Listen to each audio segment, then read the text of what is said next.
to Check It Out Comrade, an indie game podcast where every 2 weeks we bring you 2 indie games and tell you what we like about them. I'm Nick Lauber. And I am Gary Butterfield. And this week we're doing Broforce and Divinity Original Sin. Yeah, 2 very different games, but yeah. both Definitely, if you had to theme it. Yeah, like kind of purposely retro games of wildly different genres. So Nick, tell me about Broforce. Sure. So it's a side-scrolling, they call it run and gun platform on Wikipedia, which I'll agree with. It was first released in April of 2014 as an early access game, and I believe it's available apparently on Windows, OS X, and PlayStation 4 and Vita by Free Lives Games, who I don't think is known for anything before this, and published by Devolver Digital. Yeah, I've never heard of this developer. Yeah. At all. So it's still in alpha, and like this is what a good example of like a game that's in alpha that feels really complete and fun. Yeah. Like sure. if there are no other features like added to this, I would still feel good about it. In contrast, it was something like I remember when we did not everybody felt this way, but I felt a little bit about You Are Being Hunted, where like I felt like it wasn't ready. Yeah. You know? And this feels ready, and they're just going to add more stuff to it. Yeah, exactly. They did a really good job of kind of completing their core before ever showing it off to anyone, and just allowing themselves the space to tack on as much as they want from there. So yeah, it was started as a Ludum Dare game jam game called Rambros, where you just had the sort of Rambo character, and you could couch co-op and run and gun in a very Metal Sluggy style, and yeah. So Gary, what do you like about Broforce? It's just real fun. Like I mean, the fun factor's through the roof. The controls are crisp. The graphics are a 10 out of 10. Yeah, no, it's like I think that like what makes it different than like Metal Slug is one, it has this element of randomness to it, because as you move through the game, you unlock different bros and they all have different ability sets. Yeah. And every time you unlock a bro, your bro gets switched, regardless of how attached you are to the original bro. Exactly. So you have this element of randomness, which is really fun. And it's that randomness coupled with like zero consequence. Like you have unlimited lives and checkpoints are really frequent. So it's not a big deal, if you get stuck with some kind of loser bro. Right. So that's really fun. And then the destructible environments is a real like different kind of thing. So you can kind of tunnel through walls and destroy the floor under large enemies. Yeah. And make them sink into the ground and shit. Like that's really cool. I like the barrels that explode in a specific direction, taking everything with them. Yeah. So like propane tanks that you shoot a hole into and they start shooting off. Yeah. Yeah. And a big action movie. Yeah. And dim cliche. But they don't just like blow up things. They push them off the screen where they die. Like that's a nice touch. Yeah. It's pretty nice. Yeah. And the aesthetic is this whole kind of like 80s action movie over the top. Like almost all the characters are from 80s action movies, like all the Jean-Claude Van Dammes and Arnold Schwarzenegger characters and stuff. And there are some lady bros that actually show up a little bit later. Yeah. And then some things I don't know if I would consider Will Smith in Men in Black a bro. No. Like it's kind of a weird, like it's not an 80s action movie. He's not really a bro. And neither is Neo from The Matrix. No.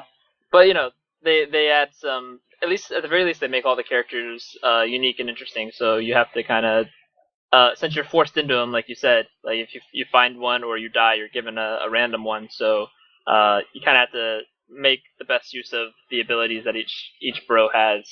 Mm-hmm. And it requires you to quickly and vastly swap up how you are making your way through the level. You have someone who's, whoever the guy is that has the machine gun is a lot different from the blade. Right. Yeah, just a melee character. Yep. And then they also have like different kind of passive abilities as well, and some of them really fuck with the formula quite a bit. One of the things that's worth noting is like how short the levels are. So unlike like Mercenary Kings, which I like that game more than you did, but I think we both had a problem where like each level was kind of big and a maze. Mm-hmm. In Broforce, the levels are really short, like almost at least in the beginning of the game, almost like these kind of micro levels. Yeah. And they give you a timer. There's like a speedrun element to it if you'd like. And at the end of each level, I think that we did some co-op and I played alone and maxed out at about 4.5 minutes. Right. So it just moves real quick. It's really well paced. Very fast paced, and like that's sort of the cannon fodder element really plays into that too. You kind of just throw yourself into situations, pushing yourself to the end of the level as fast as possible. And if you lose a good character along the way, it's unfortunate, but it's not there's not a huge negative penalty for it. So you just kind of keep the pace going. Yep, and the it's really chaotic too. So it's not like a really super precise platformer where like there's a little bit of like wall jumping and kind of Meat Boy-ness to getting around, but there's so many explosions and so many like just kind of flying pixels that it's really hard to get a real good sense of where you're at any given time. So it's not really going for that. Like it's going for like a real wild, anything goes kind of environment. Yeah, I think this would actually be really fun to get 4 people together and do some couch co-op on. Yeah. The online element right now is alpha. It appears to, as far as Gary and I can tell, just be the standard campaign without even like the level select, which you get in single player. It's just kind of a linear form of all the levels that you can run through with your bros. Yep. But playing couch co-op and checking out the other modes and just getting 4 people involved in the chaotic mayhem would be probably a lot of fun. Yeah, and if you're interested in checking this out, like it's like right now it's $15 price tag, but they made an expansion for this game based on the Expendables 3 called the Expendabros, which like fuck the Expendables. However, it's free and it's the same gameplay and everything. It's just different characters and levels. Oh, neat. Was it actually like advertisement for the movie? Yeah, it's like a tie-in, but you can still get it. Like I just saw it on Steam before we got together to record. Right. So yeah, if you're interested in just it's like a demo essentially. And if you're just a Broforce maniac, you get some more bros. You have to play as like Channing Tatum and whoever the action kids are these days.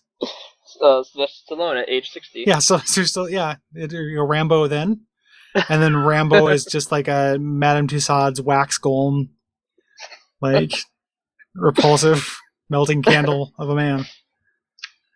Yeah. So up with Broforce, down with Sylvester Stallone. Yeah. This is, like we said, it's early access currently, but it is a lot of fun in its current state. So probably worth your time to check out, especially if you got some friends really hunting for some fun co-op actions, couch co-op, especially. Yeah, if you're doing big screen mode. Just wait for the online to get a little bit more robust. Like we didn't really have a problem with it. There was some kind of weird glitchy things that would happen, but not a big deal. Yeah, no, it worked fine. Like we had no problem getting into a lobby together and starting it going. Just it's very feature light in that mode so far. That's so fucking important. Like I play games online with Derek. Like he's my co-op game buddy usually. Right. And like sometimes we just don't feel like playing anything we have. So we'll look for something cheap and co-op. And like it's the most boring shittiest game to get that to work. Sometimes, like it's just like, well, let's make sure we budget about 45 minutes of like looking for solutions and just to get it working. Yeah, the like secure, like with the patch to disable secure ROM and the server that thinks that you are already logged in. Like we for Neverwinter Nights 1, the trick is literally for me to start a lobby and for Derek to join it before the game can check. So he gets in. Like you have to fool it. It's so fucking stupid. And when we were playing Neverwinter Nights 2, we just started that, and like you had to like run this like series of patches to like disable secure ROM, one of which required his computer to be disconnected from the internet, so it couldn't like automatically check. It's so ridiculous, and this just works like more. Same thing when we did Battle Block. Like I love it, like a game that just like, well, here's your friends list. Yep. Play games with them. Yeah, actually, since we brought up Mercenary Kings already, I tried to play that online with a couple friends, and one of my friends had no problem, but every other time we tried to get the third person in, it just stopped working. They could play single player fine. We tried changing hosts and join configurations and port forwarding and all that stuff, and just could not get it to work. So that's frustrating. This is the like the one of the things about early access, and it's like a longer, larger discussion, but like you do kind of get those things because that was early access, right? When we first got it? I think when we played it was technically the full release. Oh, maybe not. But like just so it doesn't seem like I was going to make a mysterious, profound point and then not say anything. It was just like you do have an element of trust going into it, where like, oh, this is going to improve. Right. And then if it doesn't, that's frustrating. Like, that's been out for a little while. Fix it, guys. Yeah, they still haven't fixed it. I think the problem with that one actually is emphasis on console ports over PC, which is also a very frustrating thing in the industry right now. Yeah, it is the biggest problem facing, I would say, just the United States. I mean, I don't know why Obama's not on this. Yeah, shit, no. But, yeah, Kanbama. Kanba. Console scrub Obama. Yeah. Listen, I admit I am a one-issue voter, and there is no way in 2016 am I voting for any other candidate if they don't make that a main running point. Give me an intelligent AI. Like, download Gabe Newell onto a flash drive, just a classic thumb drive, and I'll vote for that. Yeah, speaking of PC Master Race, let's talk about Divinity.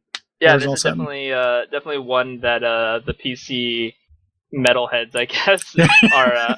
I don't know what a good word for the PC fanatics, but this is definitely a title that they're kind of waving proudly. At the moment. Yeah, this is a super grognardy game. Yeah, for sure. So, Divinity: Original Sin. It is a very classic CRPG styled RPG. It is made by Larian Studios, who before this has done every other game that has had Divinity in the title. Yep. Which I played none of. So, which I've actually heard a lot of people say, you don't need to know anything about the Divinity world. This game kind of takes quite a different kind of twist on their compared to the other games they've had. Just kind of set in the same area, as far as I know. Mm-hmm. But it was a Kickstarter game, and it is only available on Windows and OS X as of the 30th of June 2014, and is coming out for Linux sometime soon. It would be a terrible game on console. Oh yeah, no, like you couldn't do it. Like, it's not like Dragon Age or something where like it's doable. It's not. It would be intolerable. Sure. I didn't realize when I first got this game, I didn't realize it was part of that series. I'd played Divine Divinity before, and I liked it, but it is too at the time the UI was too complicated for me. Gotcha. It was too PC ass for me, and I like a PC game, and like these are my favorite kinds of games, like old CRPGs. But right. Divine Divinity was tough for me to get into, but this I'm able to eat up like a motherfucker. So. Yeah, like I said, I have no experience with any of the other games. There's quite a few of them though. Yeah, there's like 8. Yeah, let me double check that just to be sure. But yeah, they've had Divine Divinity in 2002, then Beyond Divinity, Divinity 2, and some expansions, and Divinity Dragon Commander, which I can only hope was a spin-off. Yeah, that was last year too. So if there's any of them, I'm going to go back to if this game sticks the landing. It might be that one because it's more recent. With these kind of games, what this is doing, this fall is such a ridiculous golden time for CRPGs. We're recording this one day away from Wasteland 2. Yes. Is taking these modern kind of design considerations and UI things and applying it to these old games that traditionally have kind of a barrier to entry. Mm-hmm. And this does it is complicated. It is a complicated ass game, right. But it is not. It's not all hotkeys. Right. It's not it's playing not System Dwarf Shock Fortress. 1. Yeah, exactly. Yeah. But it is a top-down. Think Baldur's Gate. Think think Baldur's Gate or Temple of Elemental Evil, but with turn points or move action points similar to Fallout. AP. Yeah. And and it just does a lot of really neat things with that formula. Principally among them are, I guess, similar to the last game we did, manipulatable environments. Mm-hmm. There's a huge emphasis on tactically combining elements in a way that reminded me the most of Magicka, which is really strange. But a big thing that you do in this game, and the game is hard until you start doing this. You really have to start taking advantage of these things. Is okay, this guy doesn't see me. I'm going to make it rain where he's at, and then I'm going to strike him with lightning. Or this guy is holding a torch and he's next to a barrel of oil. I'm going to shoot that barrel of oil so it splashes oil on him and sets him on fire. Yeah. There's this whole element of manipulating your environment that's super, super fucking cool. It is really neat. I think they kind of, I think that might be one of the main sort of turning points that made this game sort of break out from the series. Because I've heard of the original games before, but this game's just getting a ton of press comparatively. Yeah, it's got like amazing reviews. Like, yeah, and it's not like they don't have the best writing staff or anything. They're like a Swedish company or something. Like they don't have the best English, you know, Avalon style writers on staff, so they had to make something else be their kind of main drive in their CRPG. And this really neat use of environments in the combat system, I think, basically drove it home for a lot of people. Yeah, the combat system is like really important. The writing is real funny too, though. Like it's kind of lighthearted in a way, like because I do the Baldur's Gate blog, so like I've been noticing the difference between Baldur's Gate, which has a lot of jokes in it, and Dragon Age, which is dead serious except for one joke. And like the whole like sometimes your companions will make fun of each other, but there's one joke in the entire world, and this is like super goofy. Like just before we started recording, I found these like sentient statues that like I've been tricking people. Like I've been finding corpses and like they've been tricking people into thinking they can fly and stuff, which like that's fine, and they're just like weird goofy statues. But one of them was like, "Do you want to see the future?" And I was like, yes. He's like, "Are you sure? Once you see this darkness, you don't know if you can take it back." I'm like, fuck it, I quick saved, I'll do it. And then he shows you the credits for Divine Divinity. Like, how good is that? That's brilliant. Yeah, dude. Oh my god, it's so good. Like it's real. Like the sense of humor is not obnoxious, but like is just present in everything. Like you take a talent for cheap that lets you talk to animals, and they're really funny. Like, and they help you out. Like one of the first thing you do in the game, like the first mission is solving this murder mystery, and like the dog that is this master, whose master died, will like smell pieces of evidence that you find and see if they smell like his master. That's awesome. And stuff. It's so cool. And he talks like a dog. Like he's just like, "This doesn't smell like Jake. Jake was the best. Jake, Jake had the best smell ever. Jake used to tell me I was a good boy." Like he's like super excited dog. That's awesome. It's great. Like it's real. I can't say enough good things about it. It still has like that barrier to entry though. Like it is hard to get into. I'm like 5 or 6 or 7 hours into it now, and it's my third start over. Yeah, I was gonna say, like, this game is super dense. I've only actually put a couple hours into it. I like it enough that I still wanted to talk about it on the show. But man, like, you cannot just start this up for 5 minutes and like play 20 minutes even. Not remotely. And actually get anywhere. Like, it is very much a hugely dense, very deep RPG in the same style, like we said, as Baldur's Gate and stuff. So I really wish I want more time to just focus on this game, because I'm sure it's amazing even further in. But yeah, it's a real time suck. Like I've been kind of playing it all day, and like I'm enjoying it and I'm really immersed. But it's not for casuals. Yeah, exactly. It's not for contards. The by any means. Another really cool thing, just I want to mention, like the things that this game does that I haven't seen anything else do is, you have two characters and they kind of have personalities, but you define them by them like disagreeing with each other, or like you'll run into a situation like a really early on moral choice is orcs are bad guys in this. And this guy was getting away from a lady orc and threw his bag, and there was a love potion in it. So the orc fell in love with him. And one of his friends is like, "Hey, this is going to wear off. This is a shitty potion. These things, killed our family. Like, this is dangerous. We had to put this thing down." And the guy who's in love with her is like, "No. I've been lonely. Like, this is, can't you see in her eyes? She's gentle, etc." And you encounter these situations, and then your two characters will talk about it. And you give them different dialogue options that give you different traits. So like pragmatic or loyal or good-hearted or cold-hearted or what have you. I even found all of them. If they disagree, they play paper, rock, scissors. And whoever has the highest diplomacy you have to get to 10 for each win. Or you have to get to 10 and you get more points for each win, depending on a certain stat. Yeah. So people can be better at that. And it's worth noting too that the choices you pick for each character, this game tried to emphasize a co-op, that you could play 2-player co-op playing the same game, and instead of you both controlling, in single player you control both characters, in co-op you guys control each of the characters individually, and so you guys can actually have you'll say what your dialogue points are, and the other person will say what the other person's dialogue points are, and so you can actually have real arguments between your two individual feelings on a scenario in the game, as opposed to purposely creating them between the characters. Yeah. So I think that's really a neat idea as well. Yeah. Yeah, it's really cool. Like so far, like everything it's doing is hitting all of the right buttons. Yep. For me. And it just took, like, it has a bit of a pacing problem. Like, you start off, you do the tutorial, which is a dungeon, and then you get smack dab thrown into about 2 hours of investigative, murder mystery before you can actually... That's exactly what I meant when I was like, man, this is just way too dense for me. You can't right even, now. like, you can leave town, but you have to convince the guard to let you leave town because you're too weak. Like, you shouldn't go out and fight monsters. And, like, you just have to get through that. And, like, now I'm exploring the environs and stuff. And the combat, which is, like, one of the highlights, is super fun. And I'm really glad I've gotten to it.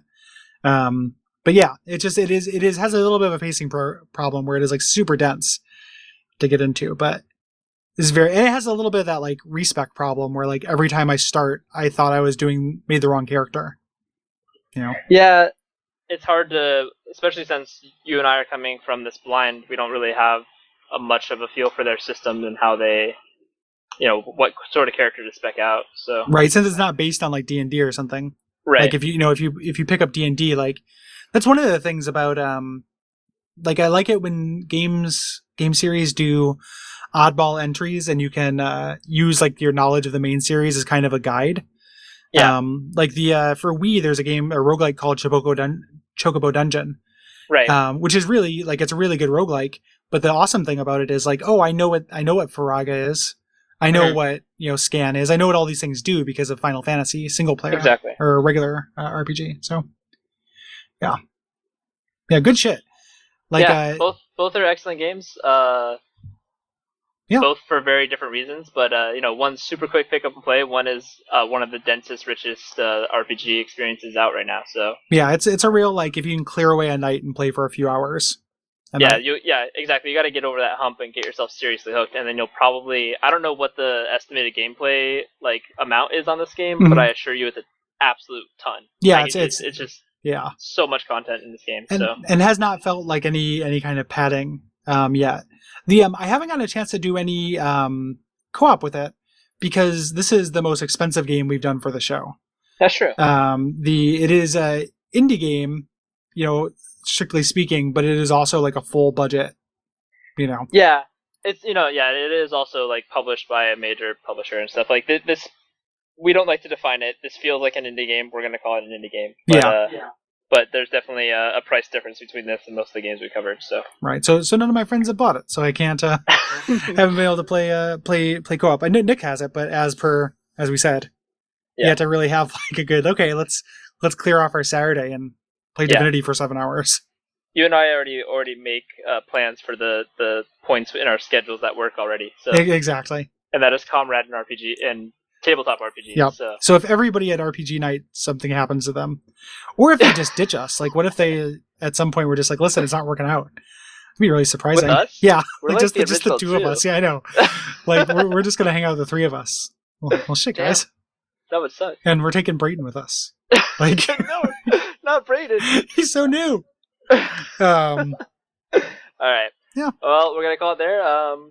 Thanks for listening, guys. So, Gary, where can they check us out further beyond listening to the podcast? Well, more people should listen to the show, and the way to make that happen is to go on iTunes and rate and review the show, and tell people about it, either in person or on the internet. So if you like the show, don't be shy about it. Like, say it on Twitter, say it on blogs and stuff like that, because it's a good show. We both really like it, but I feel like it needs more attention. So. Yeah, I agree. And actually, in that vein, how about we announce our contest? Oh yeah, let's do that.